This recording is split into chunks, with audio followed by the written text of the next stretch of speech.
Bordel, bordel. Ah ouais.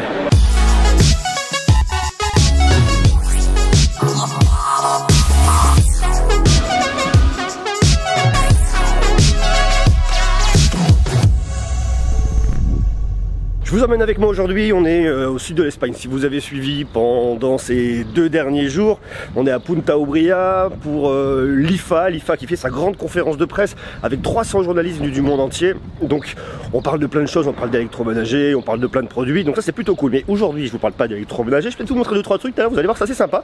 Il y a la conf de presse qui va commencer d'ici 20 minutes, conf de presse globale. On est samedi quand je tourne.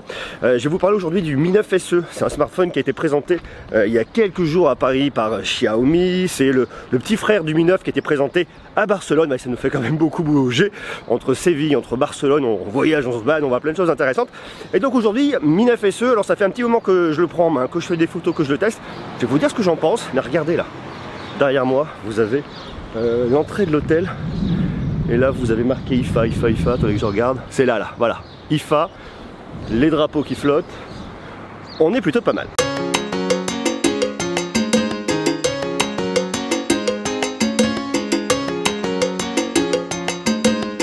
Donc là, il y a la conférence de presse globale qui va commencer dans quelques instants. Bon, je vais vous passer ça parce que ça va pas forcément vous intéresser. Regardez, je vous montre un peu les coulisses. Vous avez la scène qui est juste là, grande salle, et moi j'ai perdu mes collègues qui sont partis s'installer au fond. Petite conf de presse pour parler de l'IFA qui va arriver. Je vais vous emmener avec moi au mois de septembre, on va aller voir l'IFA, on va aller voir toutes les nouveautés qui vont se passer du côté technologique, grand public. Donc je vous invite dès maintenant à vous abonner.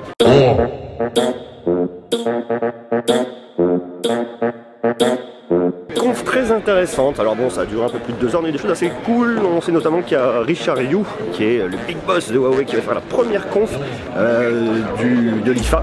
Ça va être sympa. Il y aura aussi Cristiano Raymond de Qualcomm, enfin voilà, il y aura pas mal d'acteurs. On voit que le Japon sera vraiment à l'honneur cette fois-ci à l'IFA. On voit un peu les tendances, on voit ce qui se passe, enfin, c'est vraiment cool. Bon, tout ça on en reparlera à l'IFA au mois de septembre tranquillement pour l'instant. Et je vais vous parler justement du Xiaomi Mi 9 SE.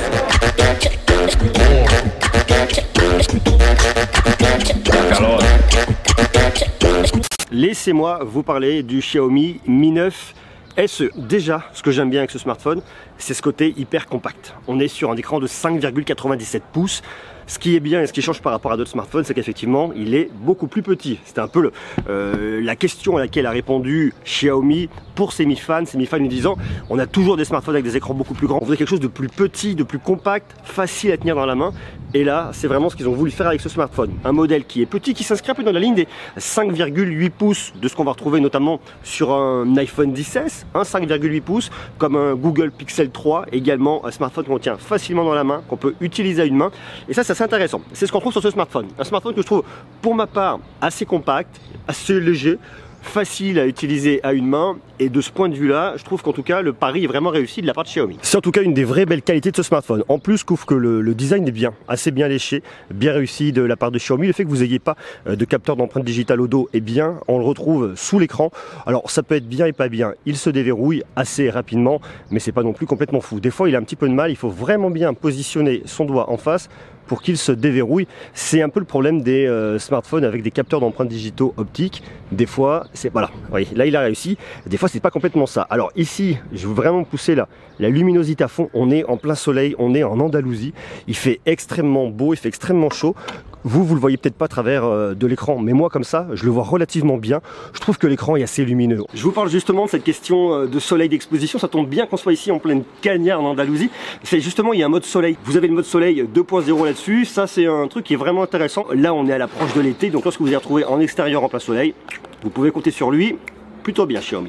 On a donc un produit qui est assez compact, l'écran est correct, pour venir visionner des vidéos ça marche bien. Vous avez une toute petite encoche sur le dessus, c'est la petite encoche goutte d'eau, personnellement ça me dérange pas non plus. Un menton qui est un peu plus grand, mais bon, on est sur un smartphone qui est pas très cher, on peut pas trop lui en vouloir. Pour moi en tout cas, du point de vue format, du point de vue de l'écran, ça va, il fait l'affaire. Pour regarder du contenu multimédia, ça fonctionne aussi plutôt pas mal. Alors, vous pouvez venir, hop, venir zoomer un petit peu ici. Vous voyez, vous avez la petite encoche sur le côté. Alors, bon, voilà, c'est pas complètement idéal, c'est pas non plus hyper agréable. On voit que la tendance vient plutôt à ce que les écrans deviennent de plus en plus grands et que ces petites protubérances sur le côté disparaissent. Ça arrivera aussi tout doucement chez Xiaomi, même sur les modèles milieu de gamme. Je trouve que l'écran est globalement assez bien, comme il est lumineux, c'est sympa. Pour regarder du contenu vidéo, c'est pas mal, c'est assez agréable. En termes de gaming, ça fonctionne aussi, on n'a pas un truc qui est complètement ouf, mais ça marche, c'est assez sympa. Alors bon, vous voyez, on peut jouer des petits jeux comme Asphalt Nitro, on peut jouer à des jeux un peu plus gourmands, type PUBG. Dans l'absolu, ça va, ça fonctionne. Bon, vous n'attendez pas non plus à avoir le top performance au niveau des graphismes, on n'est pas sur le smartphone le plus performant, le plus puissant, mais pour vous permettre de jouer à un certain nombre de jeux, dans l'absolu, ça fonctionnera plutôt pas mal. On n'a définitivement pas le smartphone le plus performant avec un Snapdragon 712 et 6 Go de RAM. Néanmoins, je le trouve assez fluide pour l'utilisation courante, pour tout ce que vous avez à faire, vos applications, même un peu de multitâche, ça fonctionnera, ça ira parfaitement bien. On est sur un smartphone milieu de gamme, on est sur un smartphone qui coûte, j'ai le prix très exact ici, en version 6 Go plus 64 Go de stockage, 369 et 399 €, si vous voulez monter en 128 Go de stockage. Donc bon, à ce prix-là, vous avez un smartphone qui est honnête, qui est correct, vous pouvez faire pas mal de choses avec, sans en faire trop.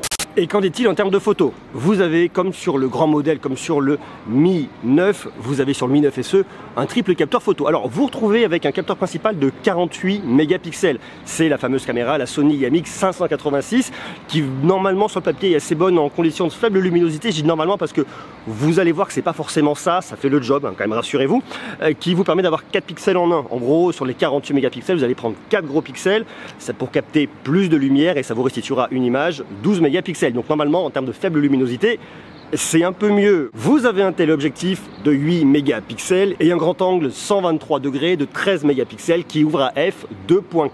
Et à l'avant, vous avez une caméra de selfie qui est cachée ici dans l'encoche de 20 mégapixels. Alors qu'est-ce qu'on a en résultat en photo là-dessus? Alors je vous disais, en termes de photos de nuit, c'est pas complètement ça. Une fois de plus, on va le resituer dans son prix. On est à moins de 400 €. On n'est pas sur le photophone de ouf pour faire des photos de nuit. À côté de ça, est-ce que vous faites beaucoup des photos de nuit? Quand j'entends photos de nuit, je dis aussi photos en faible luminosité. C'est-à-dire que dès que vous allez arriver dans une pièce qui est un petit peu sombre, un peu obscure, c'est un peu moins son truc à ce smartphone. Par contre, lorsque vous avez des conditions comme ça, avec une belle lumière, là, c'est un vrai régal. Le capteur de 48 mégapixels fait un boulot qui est parfaitement maîtrisé, qui est même merveilleux. Je vous montre quelques clichés, c'est franchement génial.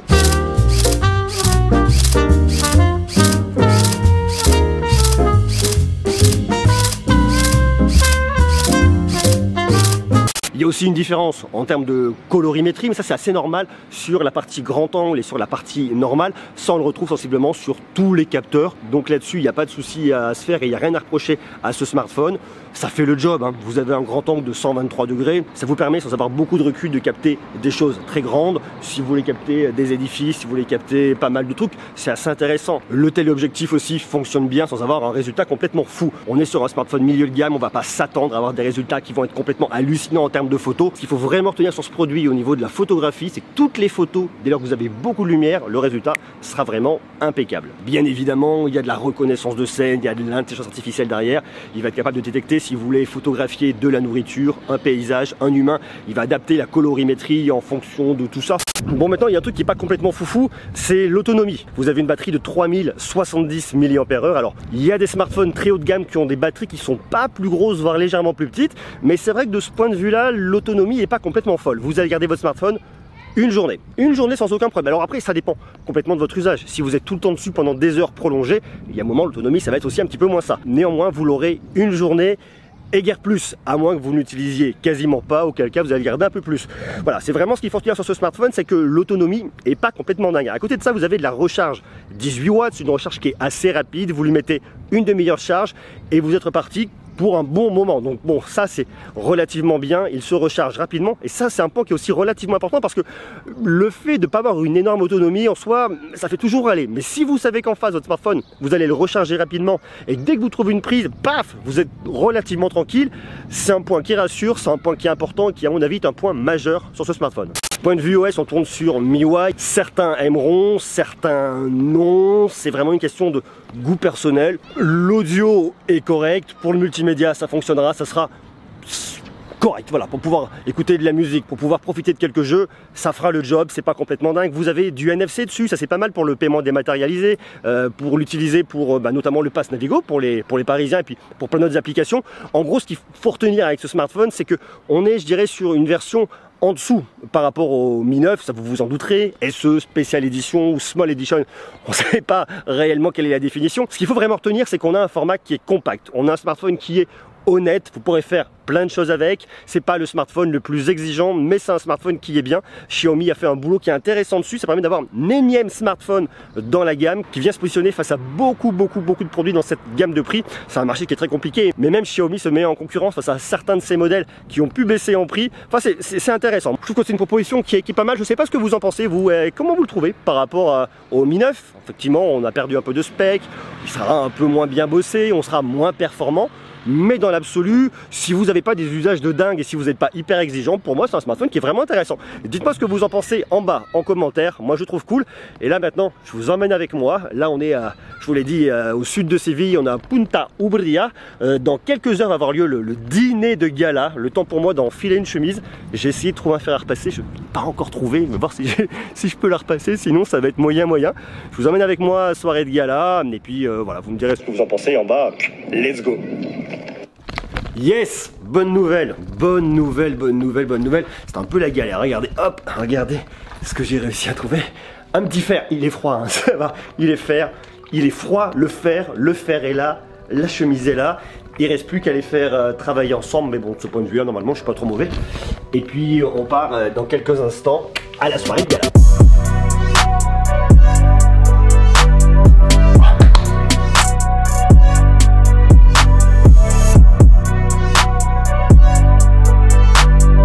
Donc là je vous emmène avec moi, c'est soirée de gala de l'IFA. On est dans un monastère du je ne sais combienième siècle. C'est assez ouf en fait, hein, parce que c'est préservé, c'est juste magnifique. Et donc normalement soirée de gala, on va aller manger dans un endroit. Je vois que derrière ils nous installent une sono. Enfin je sais pas à quoi ça va ressembler l'histoire, mais c'est hyper impressionnant. Bordel. Ah ouais.